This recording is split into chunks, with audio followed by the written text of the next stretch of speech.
My name is Dr. Daniel Haters, and I'm the Executive Chairman at Model Medicines. Today we kick off part one of my four-part conversation with Dr. Sumit Chanda, Director of Inflammatory and Infectious Diseases at Sanford-Burnham. Sumit, I'm excited that we have just publicly announced a partnership between your lab, Sanford-Burnham, and Model Medicines to discover therapeutics for new antiviral targets that your lab has identified.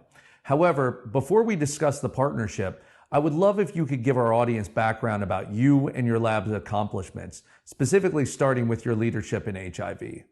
Yeah, our lab has been working on understanding how viruses, including HIV, interact with the host and using that knowledge to really develop next generation innovative therapeutics. And so our lab has really provided some fundamental insight into what are called host pathogen interactions for HIV, and then have now applied that to things like influenza and COVID and West Nile and dengue, right? We really take a top-down approach, which involves harnessing big data by generating systems-level technology. So these are omics-based data sets, things like CRISPR, things like proteomics, things like RNA-seq.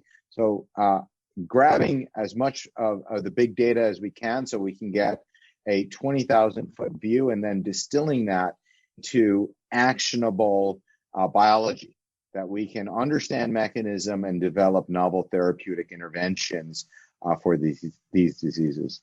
My name is Dr. Daniel Haters, and I am the Executive Chairman at Model Medicines. Welcome back to part two of my discussion with Dr. Sumit Chanda, Director of Inflammatory and Infectious Diseases at Sanford-Burnham.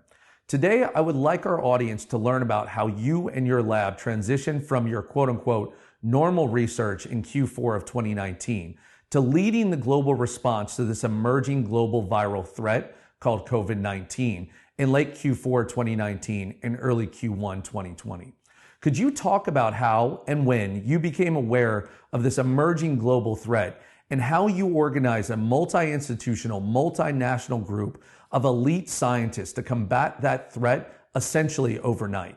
Yeah, it's in retrospect, it's a pretty heroic story, and not necessarily on my part, but really the scientists that were able to pull this up. So this all started when a postdoc of mine, his name is Yin, and he returned to China over Christmas break for a well-deserved holiday. And he started texting me about, some outbreak of pneumonia with unknown etiology in the Wuhan region of Hubei province in China. And I said, "Oh, that's interesting. Is it a new flu? Keep me posted," right? He said, "No, okay, well, And then he texted me saying it's been documented as a novel coronavirus, right? And so whenever you hear the word novel and coronavirus together, as a virologist, you know that smells trouble, right? These are viruses, coronaviruses, influenza viruses, or any respiratory viruses, are viruses that are considered to be of the highest pandemic potential. When a virus is novel, that means we have no pre-existing immunity, and basically the virus has open field to run.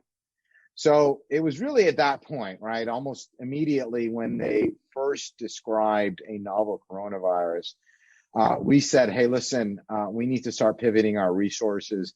At the time, it was confined to China, and so the virus couldn't get out of China. So what we did was we contacted some colleagues, a longstanding colleague, Ren Sun, and one of the discoverers of the original coronavirus, SARS coronavirus, K.Y. Yun at the University of Hong Kong, and said, hey, listen, this is something that we really view as an emerging threat.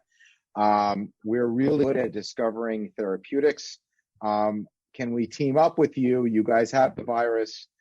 Can we show you how we do what we do to identify novel therapeutics and move forward? And at this point, we also reached out to our friends and colleagues at Scripps, they had already assembled a large drug repurposing library. So these are known drugs that have been in people in phase 2, phase 3 clinical trials and approved, because this is the fastest path to moving a novel therapeutic into people, is that if there's safety data already, and then we can show that it works on the virus, and we can try it out in humans without concerns for negative impact on safety. And so the plan was that we were going to have a postdoc go out to Hong Kong, and we bring our high throughput screening to the party, and they bring their expertise in culturing and replicating this virus. Unfortunately, this was a fast-moving global situation. By the time that we were able to get everything together, which was late January, logistically, travel had been shut down between China and the US. And so we had to pivot to really doing everything over the iPhone. So my postdoc would get up in the middle of the night. We used an app called WeChat, the Chinese equivalent of what? And they had a phone that they dedicated to go into their BSL-3 facility so she can talk them through. So we had mailed them the library, we had mailed them a bunch of automation, and essentially taught them how to use it and taught them how to screen. And so they were able to run a screen with our help remotely of 12,000 known drugs, of which we identified 21, which we were able to bring, once we were able to get the virus in our lab here in La Jolla, which was late February, early March, then we were able to do follow-on studies to confirm those. And that's really essentially how that happened. It was just really an organic experience where we reached out to people who had expertise and resources and really just tethered all of those together. We had a group from Mount Sinai who had expertise in animal models, also Adolfo Garcia Sastra, also a world-renowned respiratory virus disease researcher. We were building the plane as we were flying it, right? We didn't know anything about this virus, and as the situation grew more dire, ARC grew kind of more important, and so this was something that we absolutely needed to do. We started it, and it was really an endemic outbreak. By the time we finished it, it was a full-fledged global pandemic, and we were really grateful to the folks who did the work, the scientists who did the work. I can't underscore how heroic it is. I mean, working with a novel virus, don't know anything about it, and you do really put yourself in harm's way. And they were able to get the virus, get it up in culture, get all of these things done. Project would normally take 3 to 4 years, was really done in 3 to 4 months by a heroic team of investigators.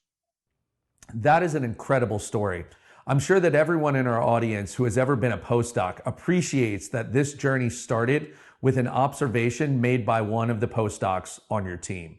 For me personally, this story of international and institutional cooperation and shared purpose is inspirational at a basic human level and demonstrates the scientific innovation that can be achieved in short time periods when we set aside ego and tear down artificial walls to that innovation.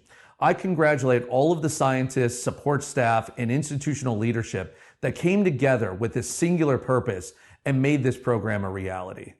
Agreed, right? I think that this was really an example of the global scientific community coming together for a greater cause, and I really have never seen something like this occur in my career as a scientist. Right? It was all walls and boundaries were broken down. People were working together, whether it be between countries or between academic and industries. We kind of threw everything aside that, that really drives us. The kind of competitive interactions between scientists kind of melted away. For the most part, our industry collaborators, the profit motive was second. It was just about getting this under control, and really a testament to our investment in science and medicine and how we were able to redirect those resources into a way where we can really combat this. And the lesson learned from this is that we need more investment in this, right? Both from the private sector and the public sector, to really be ready for the next one. And there will be a next one, right? I don't know when, I don't know, but it will not be another 100 years. And I think that if we don't learn our lessons from this time around, we're going to be doomed to not only repeat this, but just have the impact, I think, exponentially worse than it was this time around. And it was horrific this time around. The findings of this international collaboration were published in Nature in July of 2020. The paper has gone on to be one of the most impactful publications from the early days of the pandemic. Can you talk more about the paper and the results reported in the manuscript? Yeah, absolutely. So what we identified was 21 molecules that work in cells to block SARS-CoV-2. What has happened, one of those was remdesivir, which, that was discovered in parallel to that. So it was gratifying to see that remdesivir was identified. Several of these molecules have gone into clinical trials, not by us, but by other groups, and we're waiting to see the data on that. We've taken one molecule called clofazimine. It's a leprosy drug that's 40 years old. And we've taken it into a hamster model. The hamster model seems to be right now the best model to recapitulate human disease. And we've shown that drug has efficacy in hamster model. It's a perfect drug for this pandemic. It's cheap. It's about $1.50 a pill. Is orally bioavailable, means you can give it to it on an outpatient basis. You compare that with remdesivir, which you have to get IV, which costs about $1,500 per application, really makes it a restrictive drug to roll out. And so clofazimine we pursued because of a number of different characteristics beyond its safety profile and its oral bioavailability and its efficacy, right? So we moved those into hamster models, and then beyond that, now we're looking for funding to do clinical trials. But from this space, right, repurposing is low-hanging fruit, right? You do repurposing because you want to take a drug that has been shown to be safe and move them into the clinic as quickly as possible. Now, the downside to repurposing is that these drugs are not tailor-made to fight the disease that you want to fight, okay? So what you really want to do is, once you have things under control, you want to start developing custom-made drugs for that disease, whether it be for SARS-CoV-2 or more broadly, I think a broad spectrum antiviral, right? I think this is going to be key in us battling pandemics going forward, is that if we pivot away from a one drug, one bug approach and come up with drugs that work across different viruses, the chances of that drug being efficacious to a newly emergent virus becomes much higher. So we want to start developing those. And so this is where now our lab is focusing on, right? Now that we think that, the therapeutics, while still room for development for novel therapeutics, we want to now start custom designing therapeutics, right? Mm-hmm. So the remdesivir was an Ebola drug. The EIDD drug, it was an influenza drug. It's great that we can quickly repurpose things. Those are fast, but they're not optimal, okay?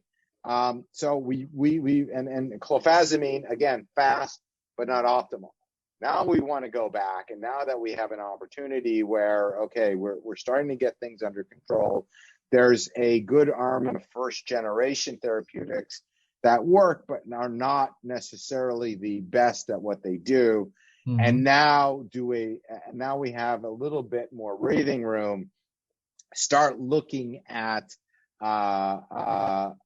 custom designing drugs that are appropriate for the disease or broad spectrum that we're particularly interested in. So, repurposing drugs is a great place to start here, but then we can take that and modify those drugs to a point where they have optimal efficacy against coronaviruses instead of Ebola, coronaviruses instead of leprosy, right? Which is what clofazimine did.